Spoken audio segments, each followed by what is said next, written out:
జరిగిందంటే మీరు ఒకసారి గమనించాలి. పేదలందరికీ ఇండ్లు విషయానికి వస్తే ఇల్లు లేని ప్రతి ఇంటికి నిర్మించి ఇచ్చేందుకు మన ప్రభుత్వం కృత నిశ్చయంతో ఉంది. జిల్లాలో ఇళ్ల నిర్మాణానికిపై గట్టిగా దృష్టి సాధించాలి. కేంద్ర ప్రభుత్వం సహకారంతో ఇకపై నూతనంగా మంజూరు చేసిన ఒక్కొక్క ఇంటికి 4,30,000 రూపాయలు అందిస్తాం. ఇందుకు మన ప్రభుత్వం ద్వారా అర్బన్ ప్రాంతాల్లో 2 సెంట్లు, గ్రామీణ ప్రాంతాల్లో 3 సెంట్లు స్థలం ఇవ్వబోతున్నాం. ఇందుకు సంబంధించిన విధి విధానాలు రూపకల్పన చేయడం జరుగుతూ ఉంది. ఇప్పటికే జిల్లా హౌసింగ్ కాలనీలలో గృహాలు మంజూరై పూర్తి కాని పెండింగ్ లో ఉన్న ఇళ్లకు నిర్మించాల్సిన బాధ్యత కూడా అధికారులపై ఉంది. ఆయా దశల్లో నిర్మాణంలో ఉన్న ఇంటిని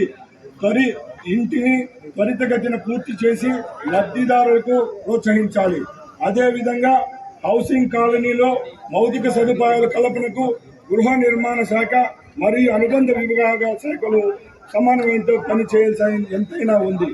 ఇంకొక విషయం, ల్యాండ్ టైటిలింగ్ యాక్ట్ ఎన్నికల సందర్భంగా రాష్ట్ర ప్రజలకు ఇచ్చిన హామీ మేరకు గౌరవనీయులు ముఖ్యమంత్రి వేలు ప్రమాణ స్వీకారం చేసిన రోజే ఏపీ భూ యాజమాన్య హక్కుల చట్టం ల్యాండ్ టైటిలింగ్ యాక్ట్ 2022ను రద్దు చేస్తూ దశం 2పై సంతకం చేయడం జరిగింది.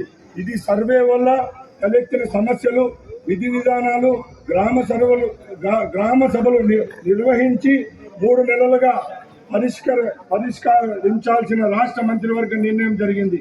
భూములు రీసర్వేల ఇతర రాష్ట్రాల్లో అనుసరిస్తున్న విధానాలను అధ్యయనం చేయాల్సిన ప్రభుత్వం నిర్ణయించింది. ఈ మేరకు తగిన చర్యలు తీసుకోవడం కూడా జరుగుతుంది. ఇంకొకటి, ఉచితంగా ఇసుక సరఫరా. ఇసుక సామాన్యుడి హక్కు. ప్రభుత్వానికి ఎటువంటి లాభాపేక్ష లేకుండా కేవలం నిర్వహణ ఛార్జీలు ఇసుకను ఉచితంగా ప్రజలకు అందించే విధంగా ప్రభుత్వం చర్యలు చేపడుతుంది. ఇందుకు సంబంధించిన నూతన విధి విధానాలను రాష్ట్ర ప్రభుత్వం రూపకల్పన చేస్తూ ఉంది.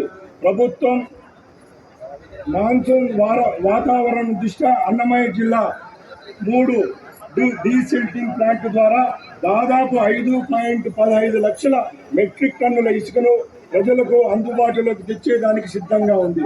నూతన ఇసుక పాలసీ పారదర్శకంగా అమలు చేయడం జరుగుతుంది. సహజ వనరులు అయిన ఇసుక అక్రమ రవాణాను అరికట్టడానికి రాష్ట్ర ప్రభుత్వం గట్టిగా చర్యలు రాబోయే కాలంలో తీసుకునేదానికి సిద్ధంగా ఉంది.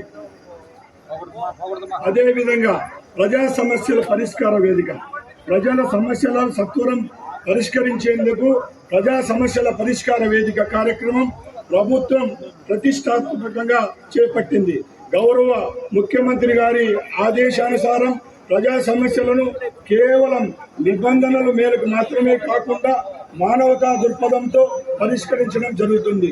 నూతనంగా మన ప్రభుత్వం ఏర్పాటు చేసిన 2024 జూన్ మాసం నుండి ఇప్పటి వరకు ప్రజల నుంచి వచ్చిన 1337 అర్జీలతో 660 సమస్యలను నాణ్యతగా పరిష్కరించాం.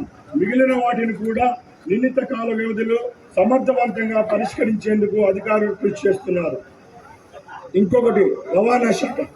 ప్రజల సౌకర్యార్థం సుఖవంతమైన ప్రయాణం కొరకు రాష్ట్ర వ్యాప్తంగా నూతనంగా ఆర్టీసీ బస్సులు ప్రభుత్వం అందుబాటులోకి తీసుకుని రావడం జరుగుతుంది.